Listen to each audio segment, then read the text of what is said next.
So what makes our professional programs at the School of Continuing Studies unique is that we deliver everything in a cohort format, which allows us lots of time to develop social cohesion in the group.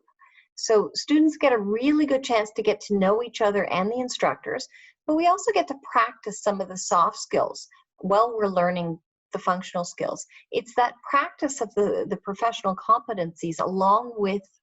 the application of the functional skills through things like experiential learning, which we build into every single program, that produce a graduate with competencies and higher ability that no one else can match. That ability to go into a job interview,